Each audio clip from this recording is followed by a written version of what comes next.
Let's make some plant-based apple pie muffins with cinnamon cream frosting. Welcome back to the Whole Food Plant-Based Cooking Show, where we make plant-based cooking easy. I'm Jill, and today we're gonna make these delicious little muffins that are just perfect for this time in fall. We're in North Carolina, which means apple season. There are apples everywhere and so many amazing varieties. So why not let's make some apple pie muffins. So we're gonna jump right in, and this actually was our #2 vote from our supporting members. #1 vote will be soon to come, just not perfected yet. So let's jump in. I've got 1 cup of rolled oats that I already ground into flour just in my NutriBullet or whatever blender you have. Just in a pretty rough grind. 1 cup of almond flour. 2 tablespoons of flax meal. 2 teaspoons of baking powder and 1 teaspoon of baking soda. 1½ teaspoons of cinnamon. 3/4 of a teaspoon of ginger powder. And 1/2 teaspoon of allspice. Get all of those really yummy apple pie seasonings in there. And then we're just gonna whisk it up.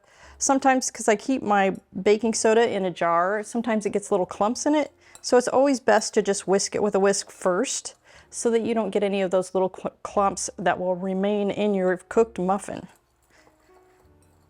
All right, stir that up pretty good. That looks good. And now I have a half a cup, or not a half a cup, a half of an apple. And this is a Pink Lady apple. You kind of need an apple that's sweet and tart.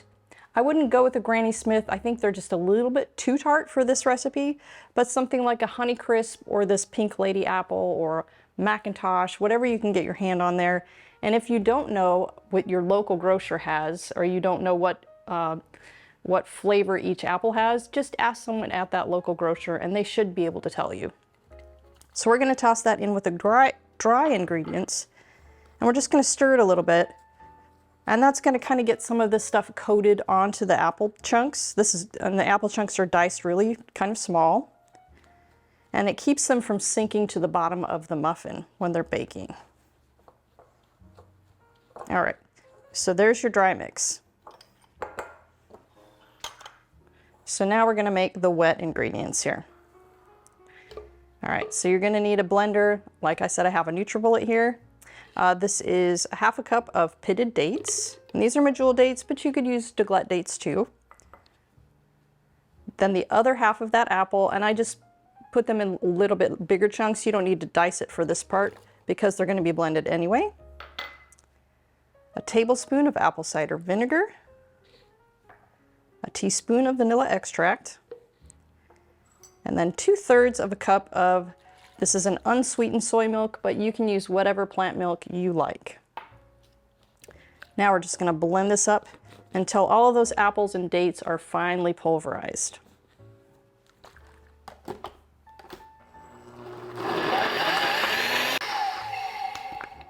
There we go.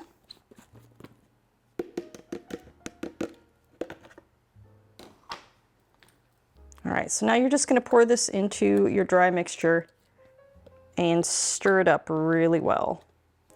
And it's gonna be a very, very thick mixture.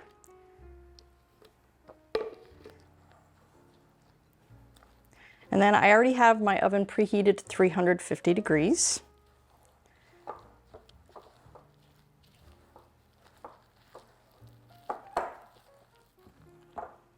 Okay, now I'm gonna grab my muffin tin and then I'll show you how much this makes. While we're waiting for that, I'd like to share some background on our show.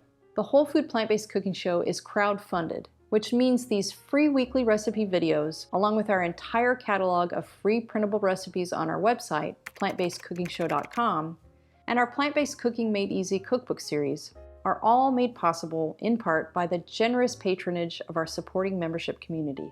So if you love our recipes, I invite you to join us on our mission to make plant-based cooking easy, and follow the link in the description to become a supporting member today.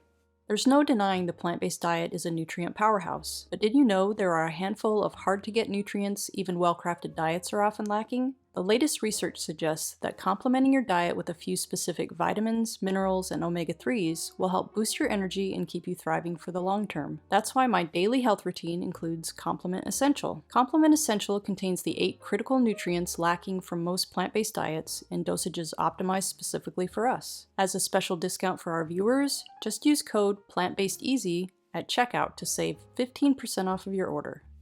Okay, so I've got my muffin tin now. This is just a silicone muffin tin, I guess you would call it.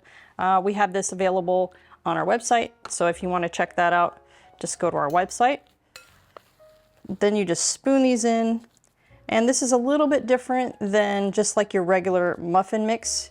You can go up all the way to the top.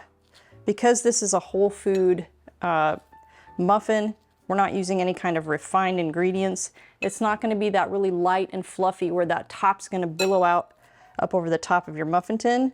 So you can go pretty high with it. These are a little bit more dense, but they are delicious.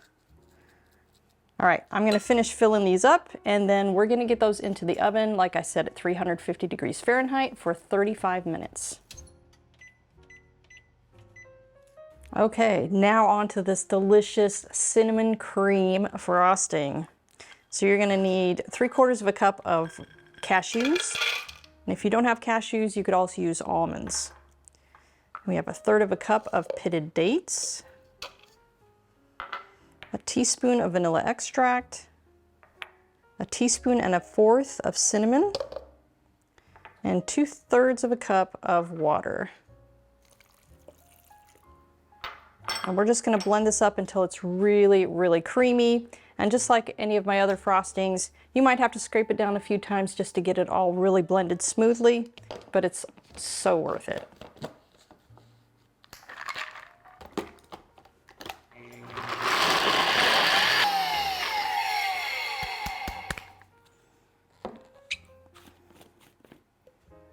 All right, there's our creamy frosting.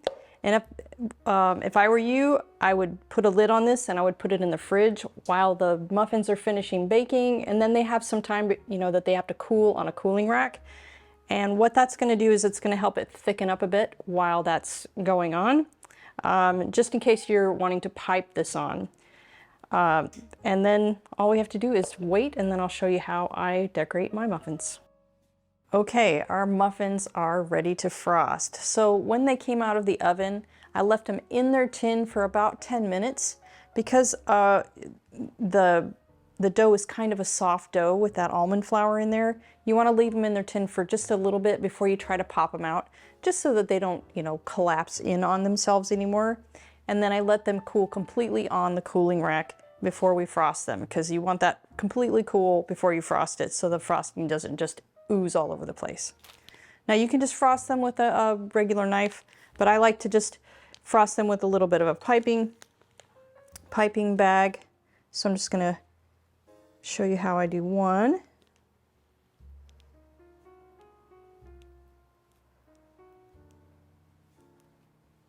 There we go. Oh, how cute. All right, I'm gonna finish frosting these and then I'll meet you at the table for a taste.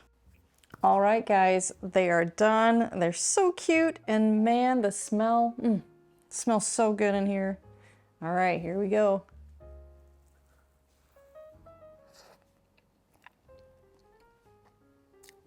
Oh man, that frosting, You're gonna love it. Come on back next week for another great recipe.